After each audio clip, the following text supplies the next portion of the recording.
Оройн төрүүзэгчтэй MBC NEWS Мэдээллийн хөтөлбөрийн 5 гарагийн дугаар эхэлж байна. Мэдээллийн товчонд анхаарлаа хандуулна. Дулааны станцуудын үйлчлэлтийн бэлтгэл ажилтаа танилцлаа. Цахим орчинд үлдэгдэж байгаа залилангийн гэмт хэрэг өсөж байна. Элэг утан Монгол хөтөлбөрийн хэрэгжилтэд танилцлаа. Эрүүл оюутан хөгжлийн төвчөөс идэвхтэй сарын аянд эхэллээ. Дэлхийн орчны эрүүл мэндийн өдөр өнөөдөр эхэлж байна. Эдгээр болон бусад мэдээллийн дэлгэрэнгүй анхаарлаа хандуулна. Мэдээ эхэлж байна. Сүүлийн үед олон нийтийн нийгмийн сүлжээ болох Facebook, Twitter ашиглан иргэдэг залилах гэмт хэрэг ихээр гарах болсон. Увс аймгийн цагдийн газарт энэ төрлийн гэмт хэрэг бүртгэгдэж байгаа толботоогоор иргэдэг санаа сэрэмжтэй байж цахим сүлжээг зөв зохист ашиглахыг цагдаагийн байгууллагаас анхаарууллаа. Цагдаагийн ерөнхий газраас явуулсан судалгаагаар Монгол улсын хэмжээнд 3.8 сая ширхэг гар утас иргэдийн хэрэглээнд ашиглагдаж байгаагаас 2.5 сая ширхэг нь тогтмол цахим орчинд нэвтрэх боломжтой ухаалаг гар утас байгаа юм а. Түүнийг хэрэглэгчдийн дийлэнх олонх нь өсвөр насны хүүхэд залуус байна. Цахим орчинд чөлөөтэй нэвтэрч мэдээлэл хүлээж авах сургалтад ашиглахаас гадна нүүр ном буюу Facebook хуудас өргөн хэрэглэж байгаа нь зарим талаар сөрөг үр дагавар үзүүлэх болжээ. Хүүхдүүд хуурамч хаягтай иргэдтэй харилцаж эд мөнгө, сэтгэл санаа, бие махбодоор хохирч гэмт хэрэгт холбогдсон тохиолдол цагдаагийн газарт энэ онд өмнөх оны мөн үетэй харьцуулахад нэг дахин их бүртгэгдсэн байна. Цагдаагийн газрын хэмжээнд 2018 оны 9 дугаар сарын 5-наас цахим гэмт хэрэгээс урьдчилан сэргийлэх зорилгоор амтрын хөдөлгөөн нь арга хэмжээг 1 сарын хугацаанд зохион байгуулж байна. Тус арга хэмжээний үеэр цахим гэмт хэрэгээс урьдчилан сэргийлэх, нөлөөлөх, мэдээлэл хийх, зөвлөгөө өгөх гэх мэт олон төрлийн үйл ажиллагааг зохион байгуулж байна. За сүүлийн үед интернет сошиал орчин буюу Facebook, Instagram, Twitter-ыг ашиглаж гэмт хэрэг түүгээр дамжуулан гэмт хэрэг үйлдэх явдал ихээр үйлдэгдэх боллоо. За үүнтэй холбогдуулан цагдаагийн ерөнхий газраас улсын хэмжээнд unfriend гэдэг нэгцэн арга хэмжээ явуулж байгаа. За энэ ямар учиртай аян бэ гэхээр ерөөсөө та өөрийнхөө Facebook-тэй танихгүй нэг бол хуурамч Facebook өөрийнхөө зургийг тавиагүй тийм Facebook-ийн аккаунтыг найзаараа битээ аваач, тэр үнтэй битээ харьцаач, мөн үнтэйгээ холбогдуулаад хүүхдийнхээ Facebook аккаунт руу ороод тийм хүмүүс байна уу? За ямар хүмүүстэй чат бичиж гин тийм ээ ямар тэр группүүд рүү хандлт хийж тэрэнд нь та бүхэн эцэгхийн зүгээс хараа хяналтаа давхар тавиач. Тэгэхгүй бол энүүгээр дамжуулагдаад энэ насан туршаагүй хүүхдүүд маань аливаа гэмт хэргийг хохирогч болох тийм үү. За секс үрдүүлгийн хохирогч болох ийм асуудлууд гараад байна. Цахим орчинд үлдэгдэж байгаа гэмт хэргийн 94%-ийг залилангийн гэмт хэрэг эзэлж байна. Ялангуяа нэр зурган мэддэхгүй хаягнаас Бүгд найрамдах Солонгос улс, Австрали, Америк нэгдсэн улс зэрэг орнуудын виз гаргаж өгнө гэж худал хэлж их хэмжээний мөнгө залилах хэрэгүүд ихээр үйлдэгдэж байгааг цагдаагийн байгууллагаас мэдээллээ. Одоо энэ Facebook-д энэ Увс аймгийн группүүд их тавигдж байна. За дуучин тэр тэгжээ. Энэ эмэгтэй ингэжээ. За Монголын ийм бичлэг байна. За та хэдэн насаар хөксөх вэ? Энийг харахыг хүсэж гинүү гэдэг ийм ийшээ орж үсгийг хүсвэл коммент хэсгээр байгаа линк дээр дарна уу гэдэг ийм хуурамч линкүүд тавьдаг. Тэр ямар учиртай линк вэ гэхээр тэр линкэн дээр дарах юм бол дахиад яг Facebook-ийн бүртгэл шиг ийм аккаунт оруулах хэсэг гарч ирдэг. Нэвтрэх хэсэг гарч ирдэг. Тэрэн дээр та өөрийнхөө Facebook-ийн хаягаа хийгээд нууц кодоо хийгээл тэгэл линк дээр дараавал таны тэр мэдээллийг чинь бүгдийг авчиж байгаа. Нөгөө итгэхэд тийм хортой вирусын програм байхгүй фишинг гэж ярьдаг энийг олуулсан. Тэгээ фишинг хийгээд таны аккаунтыг чи авчгаад аваад тэр дор нь яг таны ирэхээр нэвтрэнгүүтээ нууц кодыг чи солиод авчин. Тэгэхээр та өөрийнхөө Facebook руу орж чадахгүй болчихж байгаа. Тэгээд энэний дараа гэмт этгээдүүд яаж яах гэхээр тэндээс нь судалгаа хийж байгаа ойр дотны мөнгө төрөхтэй боломжтой хүмүүс рүү чат бичиж эхэлдэг. Юу вэ нөхшөө? Ажил төрөл сайн уу? Нэг 50,000 төгрөг хэрэг болчлоо. Энэ лөө газ шилжүүлээд гэж тооцоод утчихлаа. Нэг бол хүний машин мөрөгчлөө. Яралтай 200,000 төгрөг шилжүүлээд гэж. Нэг бол өнөөдөр мөнгө шилжүүлэх гэсэн чинь миний хаан банкны лимит дуусчих. Чинь 400,000 төгрөг өгөх гэж энэ нас руу хийчих. Би тэгээд маргааш ч юм уу лимит болохоор ингээд шилжүүлчихье гэдэг. Тэгээ нөгөө хүмүүс нь за нөгөө Facebook-ийн үнцэн эзэн юм байна гэж бодоод уцаар холбогдохгүйгээр тэрэндээ итгээд нөгөө хүний танс руу мөнгө шилжүүлээд ярихаар би чам руу тийм юм бичээгүй шүү дээ. Юу болоод байгаа юм бэ гээл.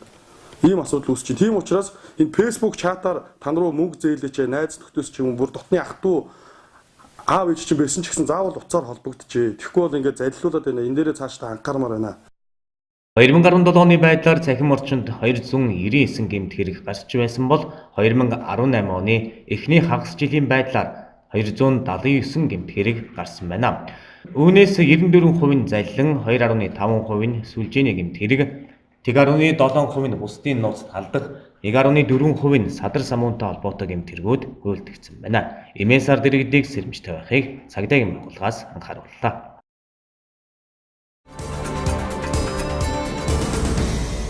Дараагийн мэдээ.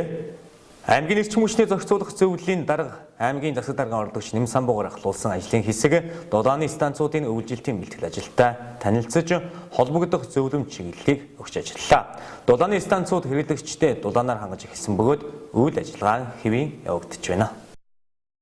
Улс аймгийн засаг даргын оролдогч эрчим хүчний зохицуулах зөвлөлийн дарга Нэм Самбуугаар ахлуулсан хөрөнгө оруулалт хөгжлийн бодлого төлөвлөлтийн хэлтсийн эрчим хүч дэд үдсийн бодлого зохицуулт хариуцсан мэрэгжилтэн болор мэрэгжлийн хяналтын газрын эрчим хүчний хяналтын улсын байцаагч Цэцэгмаа эрчим хүчний зохицуулах зөвлөлийн орон тооны гишүүн ган тулганараас бүрдсэн ажлын хэсэг Увс аймгийн дулааны станцуудын өвлжилтийн бэлтгэл ажилтай танилцлаа. Дулааны 2 дугаар станцын хувьд өвлжилтийн бэлтгэл ажлаа 95% хангасан байна. Техник зохион байгуулалтын шинжилэлт тоноглолуудын засвар үйлчилгээнүүд бүрэн хийгджээ. Харин төлбөр тооцооны асуудалтай зарим байгууллагаас бусад айл өрх хэрэглэгчид дулаанаар бүрэн хангагдсан байна. Одоогоор тус станц сар орчим хугацааны нүүрсний нөөцтэйгээр үйл ажиллагаагаа хэвийн өргөжлүүлж байна. Мэргэжлийн хэлтийн ерөнхий газрын даргын 0104 тот өрөлсөн сэргийлэх хяналт шалгалтаар хот суурин газрын үйл ажиллагаа явуулж байгаа дулааны станцууд, нам даралтын зуухнууд, түлэрсэн халаалтын зуухнуудыг бүгдийг хамруулж байгаа. За түүнээс гадна аймгийн эрчим хүчний зохицуулах зөвлөлийн 2018 оны үйл ажиллагааны төлөвийн тусалцны дагуу дулаан үйлдвэрлэх, дулаан түгээх, дулаанаар зохицуулалтаа хангах, тусгай зөвшөөрөл эзэмших аж ахуйн нэгжүүдийн үйлчлэлтийн бэлтгэл ажлыг ажилтаа танилцах, за Монгол Улсын эрчим хүчний тухай хууль, бусад хууль тогтоомжийн хэрэгжилтийг шалгах, за хяналт шалгалтын явцад илэрч байгаа зөрчил утгатлыг арилгуулах, мэргэжил арга зүйн зөвлөгөө өгөх зорилгоор за ийм хяналт шалгалтыг зохион байгуулж байна. За хяналт шалгалтыг бол аймгийн эрчим хүчний зохицуулалт зөвлөлийн дарга Нэм Самбуу дарга ахалж аймгийн засаг даргын тамгын газрын хөрөнгө оруулалт хөгжлийн бодлогын хэлтсийн мэргэжилтэн б болор мэргэжлийн хэлтийн газрын эрчим хүчний хяналтын улсын байцаагч Цэцэгмаа эрчим хүчний зохицуулалт зөвлөлийн орон тооны гишүүн ган тулганаар хийж гүйцэтгэх юм аа. За энэ ажиллагаа бол сарын туршид явагдана. 2018 оны 9 сарын 25-ны өнөөдрөөс 11-р сарын 1-ний хооронд гүйцэтгэх нь. За яагаад гэвэл улаан гом сумаас гадна бусад 18 сумуудынхаа нэгдсэн халаалтын зуухны үйлчлэлтийн бэлтгэл ажил, техник тоног төхөөрөмжийн бэлэн байдал болцсошгүй тохиолдол үүсэж болох өртсөн сэргийлэх зорилгоор бид нар мэргэжил арга зүйн зөвлөгөө өгөх, газар дээр нь очиж танилцах ийм зорилгоор бас хяналт шалгалтын удирдамж гаргаад зохицуулах зөвлөлөөс ажиллаж байна. За бүх дулаанаар хангах ёстой байгууллагууд айл өрхөд бүгд хангагдсан жигдэрч явж байна. Зарим нэгэн бас төлөв тооцооны асуудалтай аж ахуйн нэгжүүд бол салгагдсан байна. Төсвөд газрууд бол айл өрхөд бол бүгд дулаанаа жигдэрсэн. Салгагдсан айл өрхөд бол байхгүй зүгээр яг аж ахуйн нэгжүүд байгаа. Төлбөр тооцооны бэлтгэлтэй. Тэг орон сууцнууд бүгд дулаанаар хангагдсан. Айл өрхөд бол бүгд дулаанаар хангагдсан. Ус дулааны станцын хувьд үйл ажиллагаа хэвийн явагдаж байна. 2018-аас 2019 оны үйлчлэлтийн бэлтгэл ажлын хүрээнд нийт 65 ажил үйлчилгээ төлөвлөсөн бөгөөд 80 гаруй хувьтай үргэлжилж байна. Засвар сэлбэгийн нөөц сайтай татаавалт хийгдсэн цаашид шаардлагатай засвар үйлчилгээгээ хийгээд явах талаар тус станцын инженер техникийн ажилчид мэдээллээ. Энэ өвлийнхэн сэлбэг материалын хэрэгсэл запас сэлбэг бүгдийн татаад авчихсан. Зуухан бол сая 9 сарын 13-нд нэгдлийн утсан шагалт хийгээд 15-нд зуухан галаад халаалтаа өгсөн. Одоо өнөөдрийн байдлаар хаяа хөрөнтөө 14 маркийн нэг зуух ажиллаж байна. Температурын хувьд бол 60 градус 52 градустай явж байна. Буцхан 52, ухан 60, буцхан 52 градустай. Даралтыг бол 7 3 хатаатай барьж явж байна. Сэлжээний усны зарцуулт бол 346 тонн устай. Нэмэлт ус бол 5-6 тонн устай. Ингээд станц хэвийн ажиллаж байгаа өнөөдрийн байдлаар. Одоо 2 дахь зуух маань өнөөдрийн байдлаар зуухон 2 дугаар зуухан дээр экран хоол шинжилэн солигдсон. Өнөөдрийн байдлаар нэгтэй усан шагалт хийгээд экран хоолонд нэгтэй усан шагалт хийгээд ганц нэг гарсан гэмтлүүдээр арилгаад одоо маргааш хэсэглээр өрлөг дулаалгыг хийгээд хоёр дахь зүг бол ашиглалтанд ороход одоо бэлэн болж байна. Уус дулааны станцын компани шугам сүлжээний алба маань өөрөө 2018-аас 19 оны шугам сүлжээн дээр хийх засварын үйлчлэгээний аялын төлөвөө гаргаж ажиллаж байна. 2018 оны 5 сар 6 сард бас төв шугамд мас хаалт армутаар солих шугам сүлжээн хэсэгчлэн уруулгуулж засвар үйлчлэгээ хийж бэлтгэл ажлыг хийж байгаа. За мөн 8 сард бас засварын төлөвлөгөөний дагуу материалаа татж авч өргөжлүүлэн 9 сар 15-наас эхэлж 100-аа галж эхэлсэн байгаа. 13-наас эхэлж хэрэглэгчдэрээ бас нэгтийн усан шахалтыг хийж мэдээллийн дагуу бүх хэрэглэгчтэй холболт хийх гэсэн боловч зарим хэрэглэгчид маань бас халаалтыг бүрэн авч чадаагүй дотор гадар засвартай учраас халаалтаа бүрэн авч чадаагүй. Хэрэглэгчид маань өөрсдөө 9 сар 15 гэрээний дагуу халаалт авах хэрэгтэй байтал тэрийг үл тоомсрол нь одоо халаалтаа бүрэн авч чадахгүйгээс болж шугам сүлжээн дээр 80% биелэлтэй усаа шахацсан халаалтаа явуулсан хийм байдалтай одоо ингэж явж байна.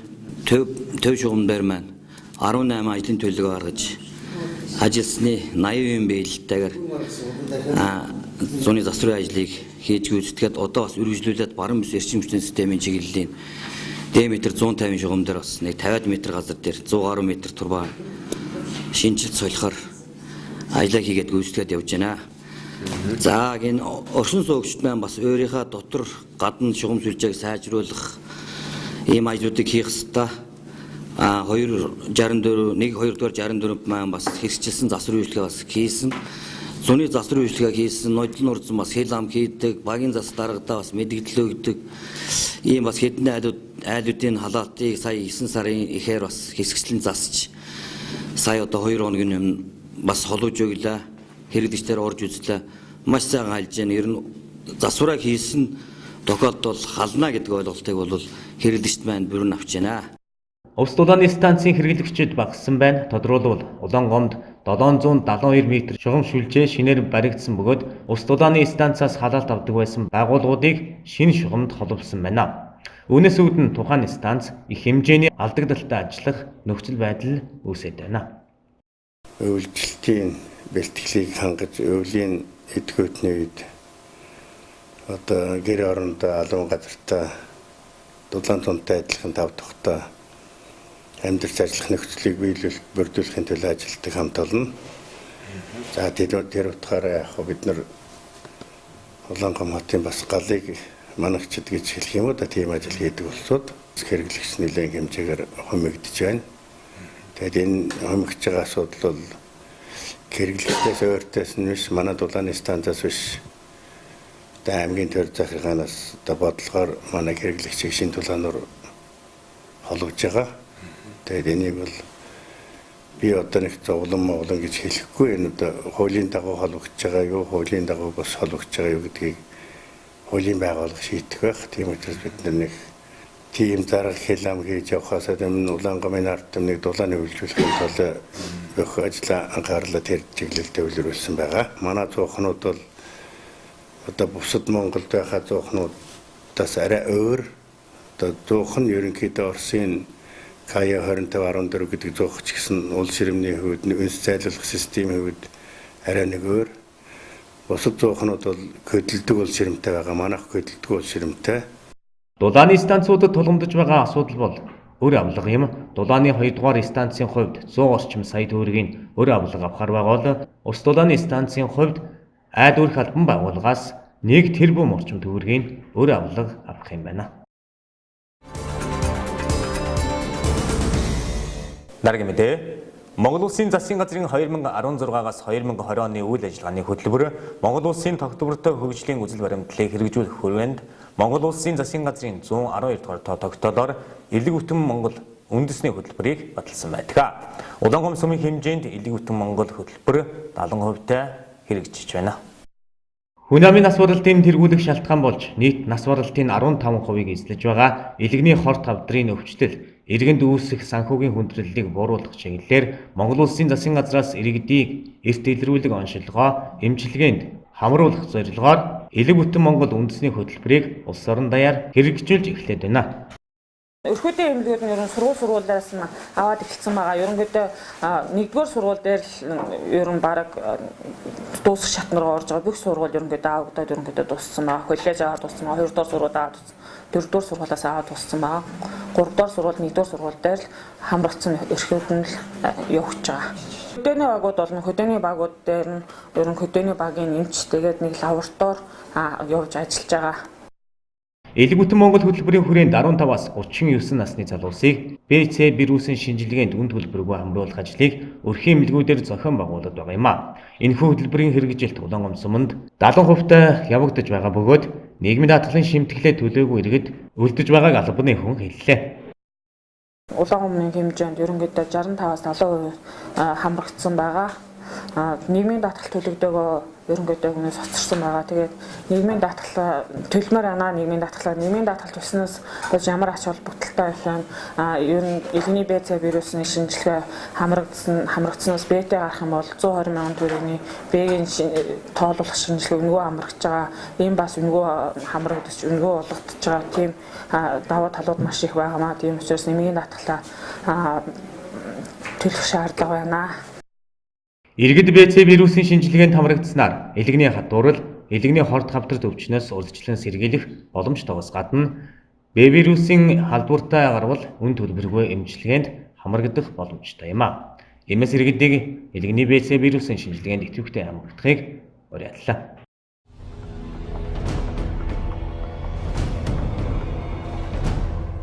Авилгатай тэмцэх газар шалгагдаж байгаа сэжигтний гэрээс их хэмжээний буюу 1.3 сая $1 бэлнэр болжээ. Энэ нь Монгол төгрөгөөр бодох юм бол 3 орчим тэрбум төгрөг юм. Тухайн сэжигтнийг ялдагдагчаар татан баривчилсан байгаа бөгөөд дээрх мөнгийг битгэмжлэн эд мөрийн баримт тулган хураан авчээ. Одоогоор их хэмжээний энэ мөнгийг юунд зарцуулах гэж байсан, хэнд авилгад өгөх гэж байсан болон гарал үүслийг судалж наривчлан шалгаж байгаа талаар авилгатай тэмцэх газраас мэдээллээ. Энэ их мөнгийг цагдаагийн эрх бүхий дарганаар болон шүүхийн шинжилгээний үндэсний хүрээлэнгийн шинжээчтэй холбоотой байж магадгүй гэсэн мэдээлэл гарч байсан. Тэгвэл уг мэдээллийг дээрх хүмүүстэй хамааралгүй хэргийг шалгаж байна гэж авилгатай тэмцэх газрын мөрдөн шалгалтын дарга эдэр цог мэдээллээ.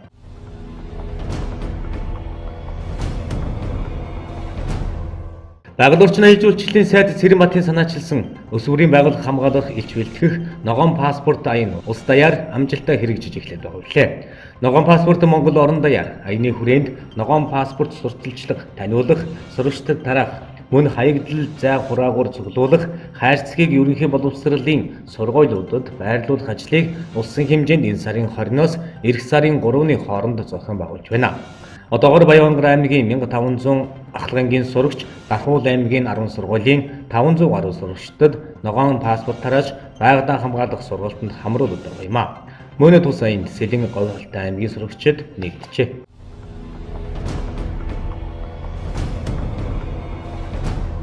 Орон нутагт мал эмнэлгийн газрын даргаар томилогдохоор нэр дэвшсэн дарга нар ашиг сонирхлын зөрчилтэй байжээ.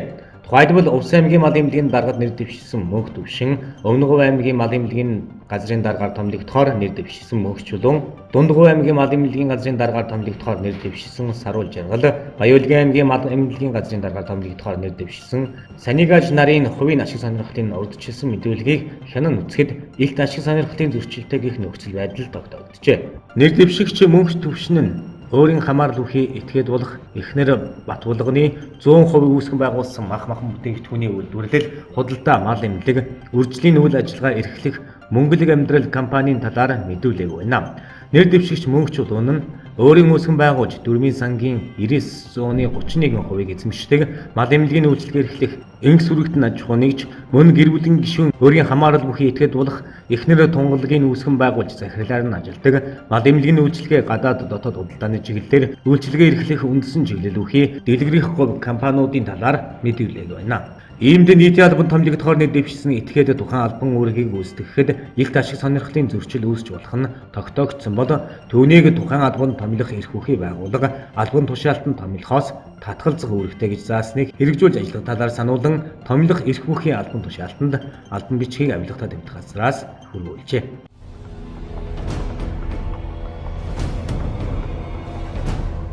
Монгол банкны ерөнхийлөгч Баяр сайхан төрөөс мөнгөний бодлогын талаар 2019 онд баримтлах үндсэн чиглэлийн төслийг улсын хурлын дарга энх болтод өргөн баярлалаа. Үндсэн чиглэл нь эдийн засгийн эрсдэл даах чадварыг нэмэгдүүлэх замаар эдийн засагт ажиглагдж буй сэргэлтийг бэхжүүлж хүртээмжийг нэмэгдүүлэхэд чиглэсэн байна. Өнгөрсөн 2 жилд манай гадаадаа эрэлт өндөр худалдааны нөхцөл харьцангуй тогтвортой байсны зэрэгцээ уул уурхайн хөрөнгө оруулалт үргэлжлэн тэлж эдийн засгийг тогтворжуулах төсөв мөнгөний бодлогын үр дүнд хөрөнгө оруулагч бизнес эрхлэгчдийн итгэл сэргэж бизнесийн орчин алгуур сайжирч байгаа юм а. Энэ оны эхний хагас жилийн байдлаар эдийн засгийн өсөлт 6.3% хүрч ажил эрхлэлт 3.1%-аар өссөн байна. Эдийн засгийн өсөлтийг дагаж инфляц алгуур сэргэж байгаач Монгол банкны 2018 оны зорилтод түвшинд хадгалагдахаар байгаа юм байна. Цаашид эдийн засгийн өсөлт түүний үр өгөөжийг тогтвортой түвшинд хамгаалахад инфляцийн тогтвортой байдлыг хангах, гадаад валютын нөөцийн хүсэлцээт байдлыг нэмэгдүүлэх, банкны системийн эрсдэл даах чадварыг дээшлүүлэх бодлогыг үргэлжлүүлэх шаардлагатай гэж Монгол банк үзэж байна. Үндсэн чиглэлд мөнгөний бодлогын зах зээлийн зарчимд суурилсан хэрэгслийг ашиглан хэрэглээний үнийн индексээр хэмжигдэх инфляцийг 2019-с 2020 онд жилийн 8%, дунд хугацааны 6% орчимд тогтворжуулна хэмээн тусгажээ.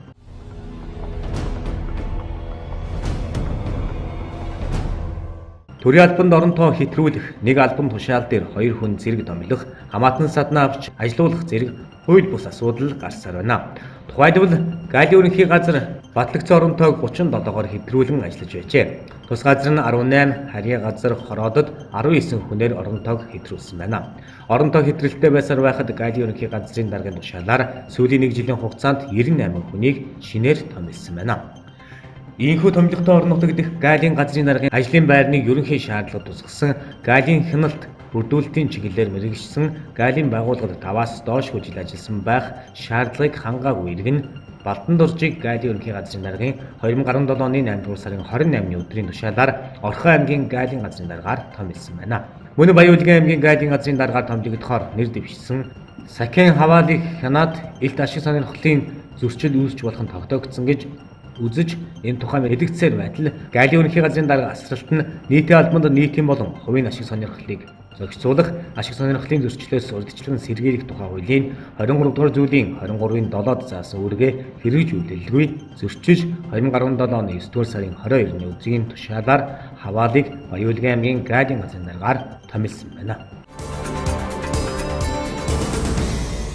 Дараагийн мэдээ Эрүүл мэндийн газраас 9 дугаар сарыг оюутны эрүүл мэндийг дэмжих сар болгон эрүүл оюутан хөгжлийн төвч аяныг өрнүүлээд байна. Тус аянаар Улаангом политехник коллеж, хөдөлмөрийн дэд сургуулийн шинэ эсгэж оюутнуудад эрүүл мэндийн сургалтыг зохион байгуулж, эрүүл мэндийн үзлэгт хамруулан ажиллаж байна. Улсын хурлаас залуучуудын хөгжлийг дэмжих тухай хууль Монгол Улсын засгийн газрын 2016-аас 2020 оны үйл ажиллагааны хөтөлбөрт их дээд сургууль, коллеж, мэргэжлийн боловсролын байгууллагын суралцагчийг харьяадал харгалзахгүй эрүүл мэндийн тусламж үйлчилгээнд хамруулах, эрүүл мэндийн боловсрол олгох, эрүүл мэндийн даатгалын ач холбогдол болон бэлгийн замаар дамжих халдвар төвчнөөс урьдчилан сэргийлэх талаар холбогдох шийдвэрүүдийг гаргасан. 9 сарыг бол эрүүл мэндийн яам нийгмийн эрүүл мэндийн үндэсний төвөөс оюутны эрүүл мэндийг дэмжих сар гэдэг кампанид ажил өрнөж өгч байгаа.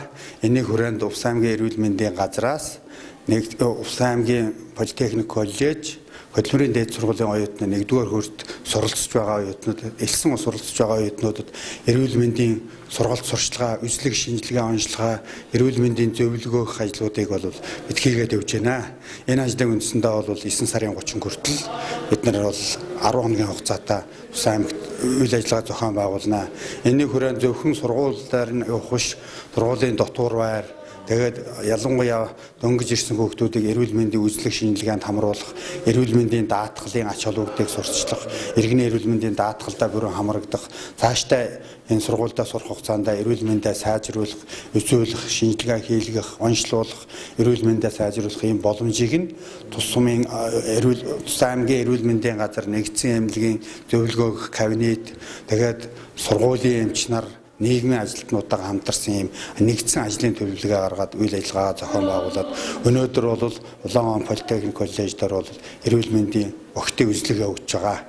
урд авчаасан эрүүл мэндийн үйлчилгээнээс улам сайжруулах, тухайн хүний эрүүл мэндийг тусгаанд үнэлгээ өгөх, тухайн суралц хугацаанд энэ хүүхэд анх ямар суур өвчлөлтөй мэдээлэлтэй орж ирсэн маань тэрийг нь тухайн орон нутгийн эрүүл мэндийн байгууллага, сумын эмч, сургуулийн эмч нь бол тодорхой судалгаа гаргаад тэр хүүхдүүдэд суралц хугацаанд нь эрүүлжүүлэх, тэгээд мэдээлэл сурвалжлаганд хамруулах, соён гэгэрүүлэх тэр хүүхдийг эрүүл мэндийн талд нь асуудлаа хангаарахад бид оны эхэнд сургуульд дөнгөж орж байгаа үед нь зэгцэлж аваад цаашдаа 2 жилийн хугацаанд тэр хүүхдүүдийг байнгын үе шаттай үйлчлэгэнд хамруулах тийм бүрэн боломжтой.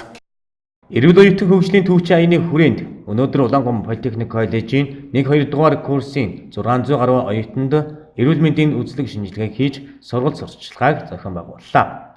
Энэхүү шинжилгээнээс үүдэн цаашид оюутан залууст эрүүл мэндийн ямар шинжилгээ хийвэл зохих талаар мэддэг түүнийг авч тулгамдж байгаа асуудалд харилцан уялдаа холбоотой ажиллах ач холбогдолтой аян өрнөж байна.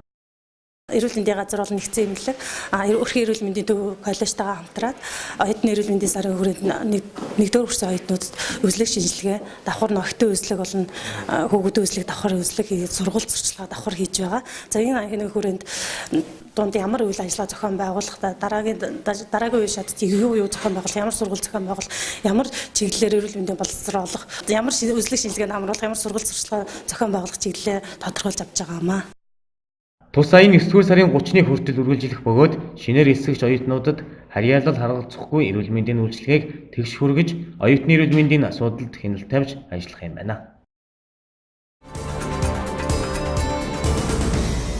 Дараагийн мэдээ.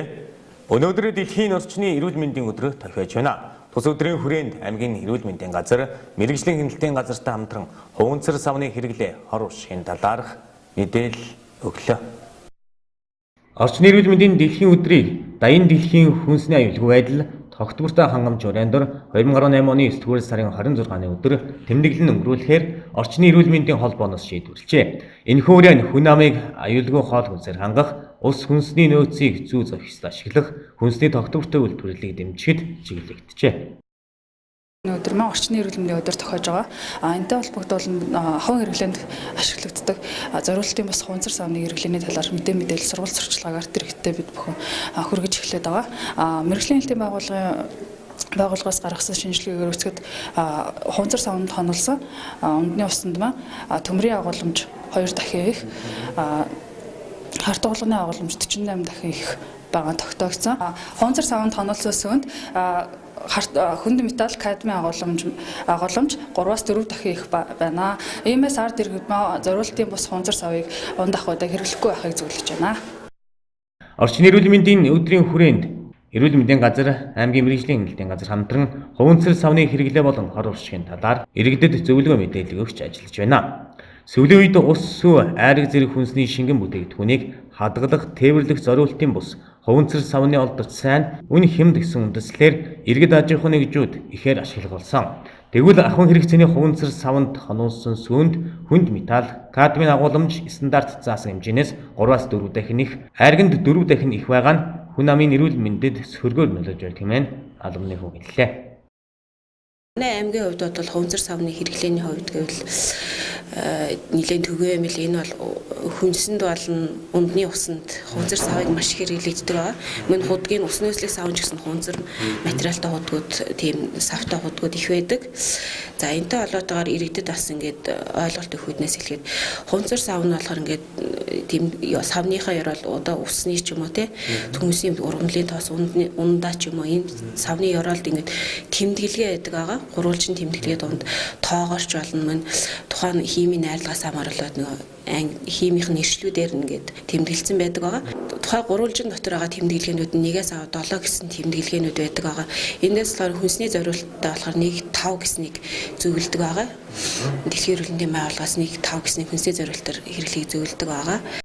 Иргэд хүнсний зориултын хуванцар сав худалдан авахдаа тэмдэглэгээг нь сайтар ажиглах шаардлагатайг мэргэжлийн байгууллагаас зөвлөж байна. Нэг болонд 5 тонны тэмдэглэгээтэй савыг авч хэрэглэх нь эрүүл мэндэд сөрөг нөлөөгүй юм байна.